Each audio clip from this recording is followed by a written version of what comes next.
नमस्कार आप सभी को। उम्मीद करती हूँ ये हमारे इसकी तैयारी बेहतर चल रही है और आपके लिए ज़रूरी सूचना और तैयारी कैसी चल रही है उसमें एक हमारी तरफ से एक पहल।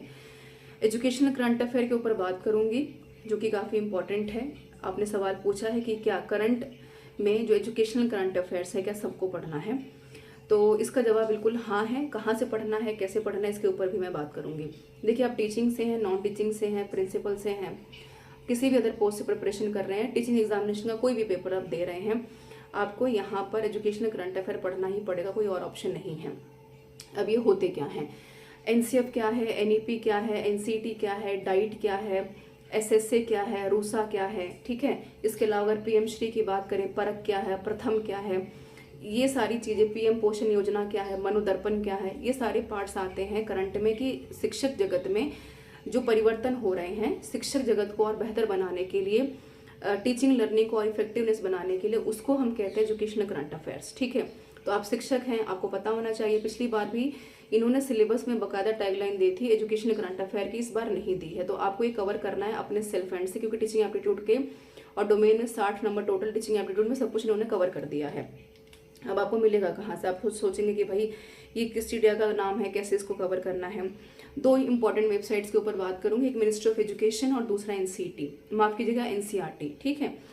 तो ये इंपॉर्टेंट है आपके लिए। जैसे ही आप, ये मेरे पास एनसीईआरटी की वेबसाइट खुली हुई है, ठीक है। आप जैसे इसको स्क्रॉल करेंगे तो आप देखिए बहुत सारे ऐसे अलग अलग यहाँ पर लूप्स बने हुए हैं, है ना, अलग अलग सेक्शन से। पुस्तकालय क्या है, ये सारी चीज़ें कैसे काम करती हैं, पाठ्यक्रम कैसे काम करता है, करिकुलम क्या है, तो ये सारी चीज़ों में आप शैक्षणिक सर्वेक्षण कैसे काम करता है, नेशनल सेमिनार क्या है, सपनों की उड़ान क्या है, ई मैगजीन कैसे आई है, नेशनल कॉन्फ्रेंस में क्या क्या चीज़ें बेहतर हुई हैं, ये सारी चीज़ें आपसे पूछी जाएंगी और जोड़ करके पूछेंगे आपसे, किससे, एनईपी से, एनसीएफ से, एनसीईआरटी से, एनसीईटी से।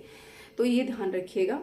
और अगर मैं अपनी तरफ से एंड से बात करूँ तो ऐप के ऊपर जो हमारा बीट द कंपटीशन का ऐप है, जिसका लिंक डिस्क्रिप्शन बॉक्स में है, वहाँ पर मैंने अब तक मोर ओवर 500 से ज़्यादा सवाल आपको दे दिए हैं, एनईपी के ऊपर, एजुकेशनल करंट अफेयर्स के ऊपर, एजुकेशन पॉलिसीज के ऊपर, शुरू से लेकर के 2020 तक का। तो उसको कवर कर लीजिए, प्रैक्टिस करनी है आपको, एक्सप्लेनेशन जो डिटेल में दी गई उसको पढ़नी है। और आपको क्या करना है, यूट्यूब के ऊपर 38 वीडियोस आपको दी हैं। EMRS 2.2 की प्लेलिस्ट जब चेक करेंगे तो वहाँ से जा करके 1 बाय 1 आपको स्क्रॉल करके उसको जो है पढ़ते जाना है। 2x पे करके देखिए वीडियोस को, समय की कमी है।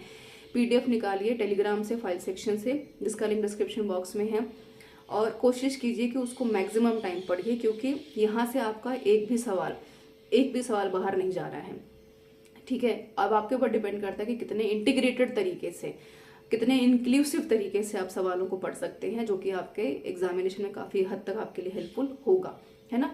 पिछली बार भी इन्होंने NEP 533+4 वाले में से 5 के ऊपर बहुत फोकस था, जो फाउंडेशनल है। FLN की जो हम बात करते हैं, बाल वाटिका की हम बात करते हैं, टीचिंग लर्निंग इफेक्टिवनेस के ऊपर बात करते हैं, क्या क्या पॉलिसी सरकार ने स्टार्ट की हैं, है ना, सपनों की जो उड़ान है, अगर इसके ऊपर हम बात करते हैं तो ये सारी चीज़ें हैं। तो इनको देखिए। निपुण क्या है, ये बहुत इंपॉर्टेंट है आपके लिए। निपुण कैसे जुड़ता है FLN से, FLN कैसे जुड़ता है NEP से, NEP कैसे जुड़ता है यहाँ पे पीएम पोषण योजना से, मिड डे मील क्या है, अब कैसे बदल गया है, ये सारी चीज़ें इसके ऊपर हम बात करेंगे। तो इनको देख लीजिए। हालांकि मैंने एनसीईआरटी और मिनिस्ट्री ऑफ एजुकेशन, जो पहले MHRD हुआ करती थी, सारे टॉपिक्स कवर करा दिए हैं। अगर आपको और मन है पढ़ने का तो 80 वीडियोस अवेलेबल हैं। EMRS 2023 वाली प्लेलिस्ट को देख लीजिए, वहाँ से 80 वीडियोस आपको मिल जाएंगे। इतना अगर आप करने में सक्षम हैं तो EMRS फेज 1 वाला ये पेपर आपका, एक सीट आपकी, सिलेक्शन आपका। Thank you so much for being with me. Any suggestion, any comment, don't forget to mention in the comment box.